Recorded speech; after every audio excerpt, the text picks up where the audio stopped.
Hello everyone, we are back and this is La Liga Centro. Alexis Nunes alongside Gemma Soler. How about this for a viewer in Gemma's hometown of Barcelona, because La Liga is back. We are here for, of course, Barcelona's match against Rayo Vallecano. My usual partner in crime, Rodrigo Faez, he's missing. Rodri, it's not like Rodri to miss a party, especially for the opening match. But as you know, we have the rights for La Liga, so we're all over the country. Rodri's gone to Pamplona. Nice place? Yeah, it's nice and fun. Yeah, actually, yeah. So Rodri's gone to Pamplona. He's on assignment, but trust me, he has to always be a part of this show. So we're going to hear from him in a bit. But Gems, what have we been up to this summer? La Liga is back. We didn't have much of a break because both of us had to work on the Women's Euro. Yeah, hola, welcome to Barcelona, welcome to La Liga. Again, well, it's been a quite pretty summer because we did the end of La Liga, Champions League, Europa League, Nations League, Women's Euro. Yeah. And I had a really short 10 days break in Mallorca. I visited Somos, of course, for Mallorca Stadium, and then a little bit of boat, a little bit of beach, a little bit of sun. So Gemma just came back from the airport now. She flew in because that's the kind of professional she is. I actually got to go to Greece, so that was quite nice. And then I got to go home to Jamaica. But now we're back because, like I said... Not a bad place either. Not a bad place either. La Liga is back. We're absolutely buzzing to bring you guys this coverage. We hope you're tuning in on ESPN all weekend long. But there's been, or it has been, a very busy summer. Or I should say a very busy summer for Barcelona. That probably hints as to why we are here, especially with the spending. We're going to get to that in a bit. But besides all of the transfers that Barcelona have, what's been your favorite bit of news from La Liga so far? Yeah, probably the busy summer of some clubs, and probably it's the excitement that brings that the top teams are having really great signings, and it's so promising this new season, especially, of course, the signing of Robert Lewandowski, Witsel for Atletico Madrid, and I think Rudiger and Tchouaméni will bring a lot of the defending champions Real Madrid, so probably that's the best news for me. That is good. I mean, I think my bit of news that I've actually loved talking about, just because I love a bit of drama. I love drama. You know me, I love novelas. Yes. All the rumors trying to link Cristiano Ronaldo back to a move here, whether it's Atletico de Madrid or Real Madrid, and both kind of going no, and then the fans kicking off. I love that. I cannot wait to go to an Atletico de Madrid match. You know I love me some Atletico de Madrid. We'll see exactly where they can go in predictions, because that's something that we're going to be talking about. We're going to get everyone's predictions, Gemma's predictions. Rodri also sent in some of his predictions. He, as I said, he could not miss out on this show. So let's hear from Rodri. Hi, Alexis. Yeah, I'm not there with you. I know that. I'm really sorry. But now I'm in Pamplona. I was going out the hotel because I have a meeting in El Sadar, Osasuna's stadium, and I was ready to go out. Okay, once you call me, I'm gonna give you my predictions for La Liga. First of all, let me show you where I am. I am in the hotel where Real Madrid, Atletico de Madrid, Barcelona always stay in Pamplona when they come and play against Osasuna. Look at the views that they have from here, from the top of the hotel, which is great. Pamplona is marvelous. It's a very beautiful city. You gotta come here and visit Osasuna. Anyway, my predictions for La Liga, I think the winner will be Real Madrid because they have the same block than last year. It's a very strong block that has been reinforced with Tchouaméni and with Rudiger. Tchouaméni is a young, talented guy that he has the future at his feet. And Rudiger, I think, is all and his power, which is what Real Madrid needed for defense.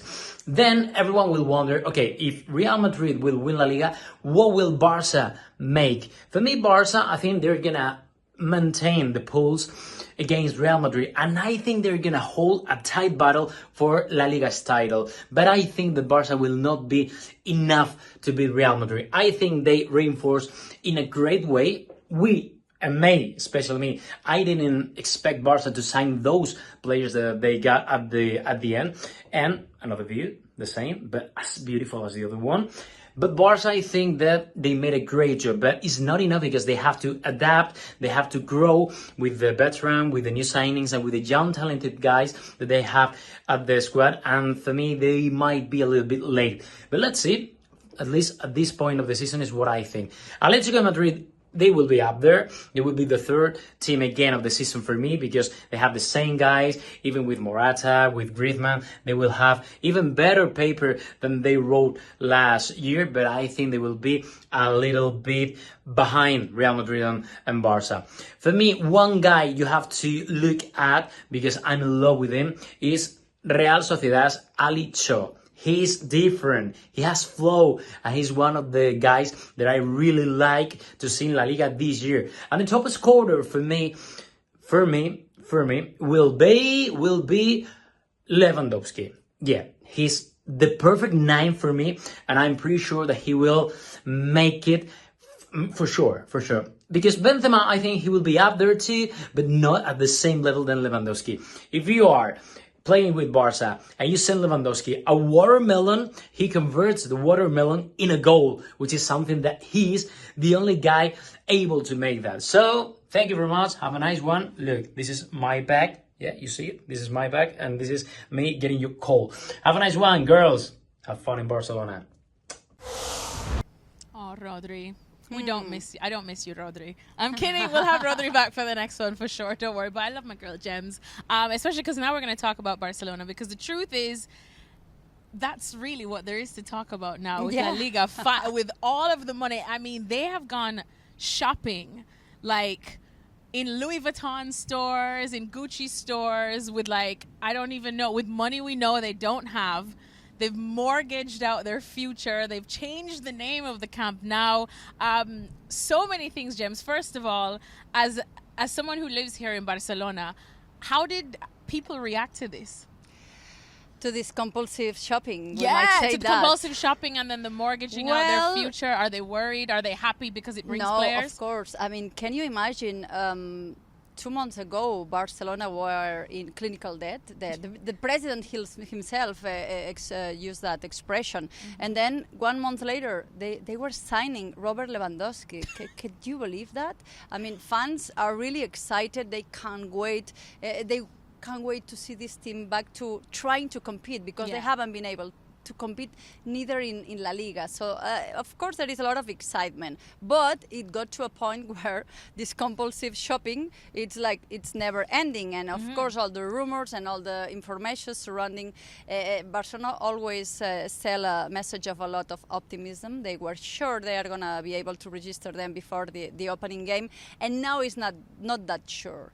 They are sure it will be before the end of the transfer market on the 31st of August. But no, they are not that sure. It's 7 signed players, 5 new ones, and Sergio Roberto and Ousmane Dembele. And this is a problem they even had last year with some players. Yes, they did. And we've seen, so you like drama.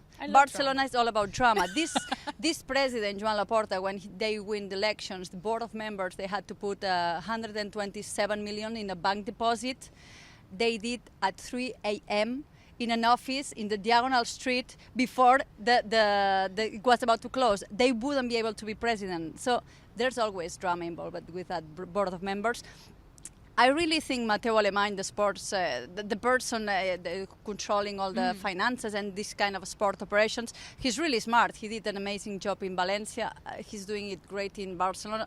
So I think they will find a solution, but it won't be easy, and they are taking a huge risk. It's almost, for me, Barcelona is like they were in hell. Yeah. They had 2 choices, to stay in hell, get a little bit burned and try to get out there, or in 4 or 5 seasons start competing, or make a deal with the devil. Yeah. They're trying to do that. If the gamble goes well, it will be okay. If not, who knows? Who knows it? That's the thing that I think worries me the most about Barcelona, because usually if something looks too good to be true, it's because it is too good to be true. You are kind of making a deal with the devil here, and you're wondering, when is this going to come back and bite Barcelona in the back? Because at the end of the La Liga season, we were talking about what Barcelona were going to do with the money that they could get or were expecting to get for Frenkie de Jong. We'll talk about him, speaking of drama, in a bit. And we were wondering, well, for the money they could get for Frenkie de Jong, I don't know what they would get. And I never thought that they would get A, Robert Lewandowski, or B, any of the other players that they've signed. And Rafinha, Koundé are really exciting players. Yeah, very exciting talented players. And it's... And then the funny thing is, they've not even sold Frenkie de Jong yet. So the fact that if you're talking about the future now, and you're talking about when this could affect Barcelona, surely some people must be wondering if it's only a matter of time before, things just fall down. It can be because, the problem is that they are taking a mortgage on the future, but their theory is that if they manage to have excitement back, a full Camp Nou, which is the biggest stadium in Europe, it makes a lot of money when it's full. The merchandising of Robert Lewandowski will bring so much revenue in that area. They think they can pay back this money slowly. So, yeah, some people are concerned, of course. They are running against time. It's less than 72 hours to register these players. They will try to convince the ones that they are not able to register. So maybe for the second or third match day, they will be able, because they need to do some operations. We will see. We will see, indeed. I mean, we don't want to be too Debbie Downers, but we do have to talk about Frenkie de Jong as well. What's the latest there? Because now that the Premier League has started, everyone knows that follows me that I support Manchester United, and now I don't even know if to save Man United, who is, speaking of drama and other problems there, I don't think Frenkie de Jong is the only answer to saving Manchester United right now, but does he want to stay? Does he want to go? Do Barca want him to stay? Do they want him to go now that they found all these other avenues to get money? Do they need his money still? It would be much easier with Frenkie de Jong money, much easier. But the player doesn't want to go. No. The player doesn't want to take a pay cut, even though he's the player who gets more money right now in the locker room. But they owe him some money too, don't they? Yes, of course, because they extend the contract to be able to pay him, which the previous board of members, which the president now, they say they kind of think that's not 100% legal, even with that risk, the players say he doesn't want to go, and he wants to stick to that contract. The thing is with this player, what he's saying, and I think he's kind of right, in 2019 when he signed for Barcelona, he was such a talented player. He played that amazing season with Ajax. Half European teams wanted Frenkie de Jong. Barcelona did a very good operation trying to convince him to join Barcelona, and he picked Barcelona for the way of playing, for many reasons, and he's really happy here with his family. And now what he says is, I've been navigating in these crazy projects with no future. Now I feel comfortable with this future. I see an exciting team. I want to try it. I want to succeed here. And so this is the situation with Frenkie de Jong. But I think the board of members are thinking about the problems of staying with this player and his huge salary. He does have a huge salary. Well, those two novellas are definitely far from over. But let's talk about some of the positives. The fact that it doesn't matter how they've done it. I feel like Barcelona fans myself, in the sense that I almost didn't care that much about how they got these players. I'm just happy that they did. We want to see Barcelona competing once again. It was when we did the first Clásico here, and Real Madrid were just all over them at the Camp Nou. Yes, they went back to the Bernabeu and gave them a taste of their own medicine. That, of course, was when Xavi finally came in and steadied the ship a bit. But I am so excited to see Lewandowski in a Barcelona shirt out here at the Camp Nou. The fact that he is not just, one of the best goal scorers in Europe, but in the world, and the fact that now Benzema has someone to look over his shoulder and be like, okay, maybe this Pichichi is not just mine. It could be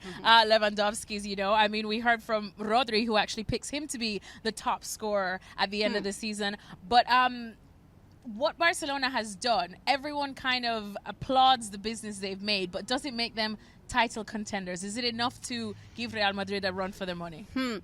At least I think they will be able to compete until the very last match day.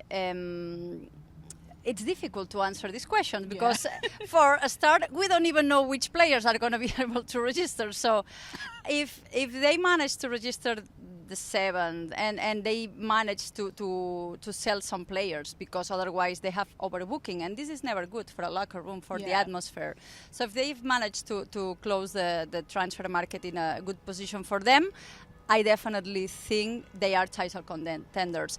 If Rodrigo Faez didn't pick Real Madrid as a winner, I will probably say Real Madrid. But I'm gonna go for Barcelona this time because I think Real Madrid have such a much compact team, but they are the defending champions, and they know always, how to win no matter what, even when they're not at their best. Being the defending champions is very difficult in the regular competition. Just ask Atletico Madrid. Ask Atletico Madrid. So that's why I'm gonna go that maybe Barcelona if they.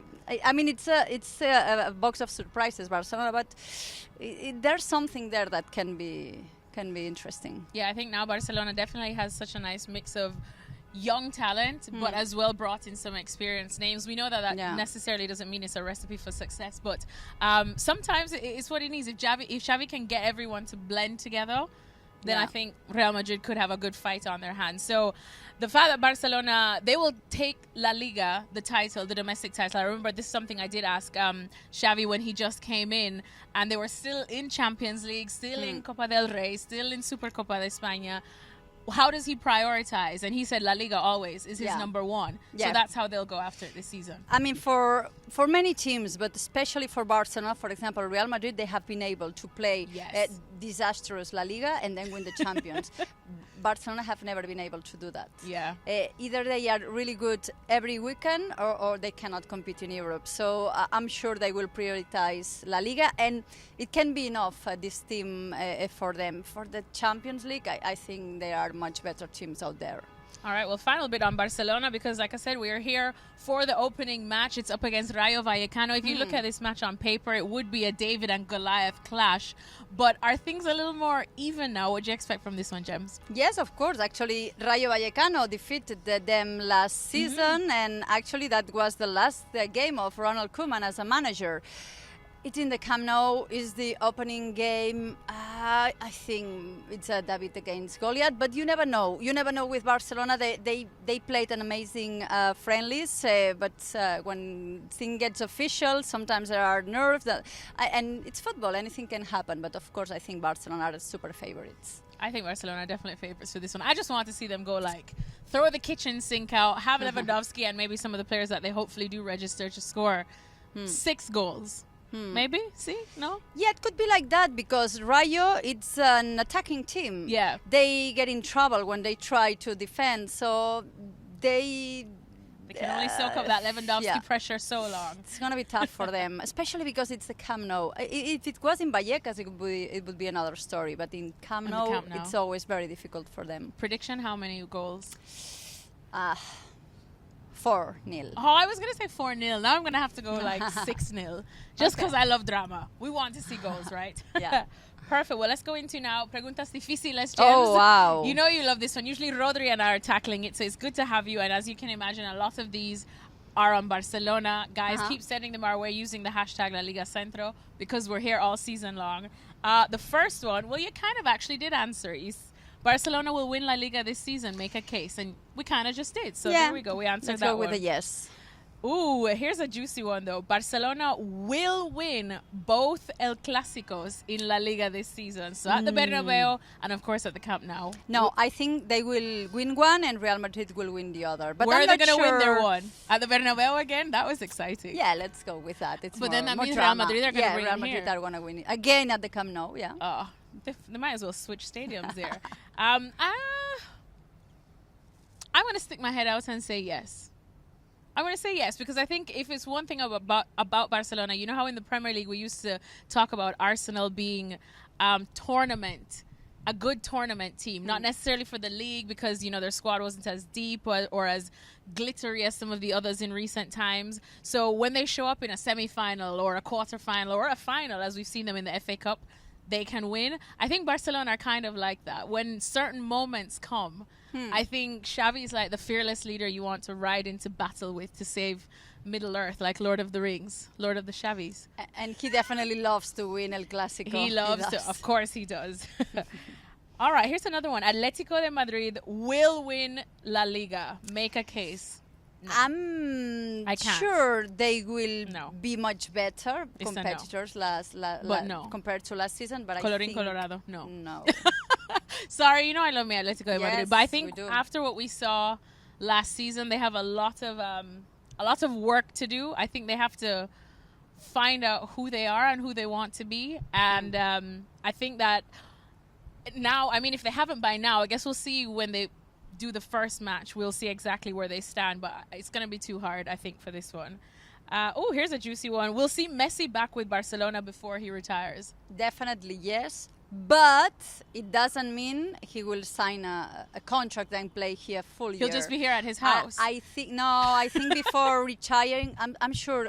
I mean, actually, I'm going to explain you that what my sources tell me is that the relationship between Messi and the club is much better. Okay. They are having this is true love. Yeah, I mean, it was an ugly divorce, so they are back to at least they went through talking. therapy. Yeah, they are still in therapy. Therapy helps. He doesn't want to listen anything about coming back because he has a contract with PSG. He has the World Cup, but I'm definitely sure that they will be. I mean, Messi, he didn't have an homage or something. Yeah. So he will have that. I'm sure he will play a game, even it's an exhibition or friendly something. He will for sure. Playing here, it depends on so many things, on finances of Barcelona, for example, and on if he needs to decide when he finishes this deal with PSG, either go to the US or come back to Spain. And final one, Real Madrid should re-sign Ronaldo. Oh, that would be so much fun. I would love that. I selfishly want to say yes because obviously we have La Liga and it would be great to see him play week in, week out. But I would say for the good of the team, and everyone knows I love me some Ronaldo. Of course, he's my GOAT.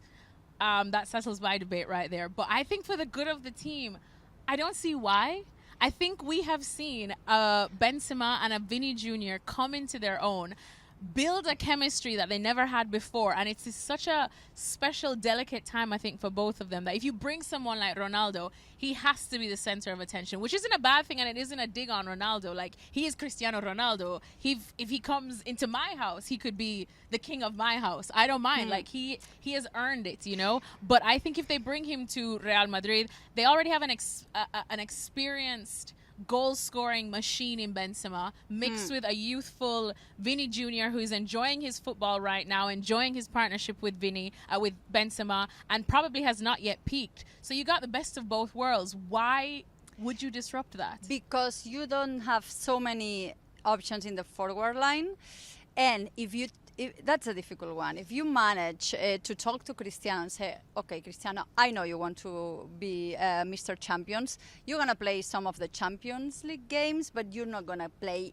and be in the start in all the games. Exactly. If you can manage to do that, which is very difficult, I think it would be a good deal. Why not? But of course, it depends on that. Otherwise, of course, I think the final third of Real Madrid has so much quality. My concern is, will Karim Benzema never get a cold, a flu, or even a minor injury? The Real Madrid with and without Benzema, different story. But then I feel like Vini would have to change his way of almost playing to suit Ronaldo. I mean, anybody would take a Cristiano Ronaldo on their bench. Yeah. But I think that's mad disrespectful to him and mad disrespectful to Vini and Benzema right now. But anyways, you guys can let us know as well what you think. We would absolutely love to see Ronaldo back at Real Madrid. You know I love me some drama, and I think would just add some more sugar and spice to an already exciting season. Well, mil gracias, mi gems. Rodri will be back for sure. I hope you guys tune into all of the La Liga action on ESPN throughout this weekend. We're here in Barcelona. Rodri's in Pamplona,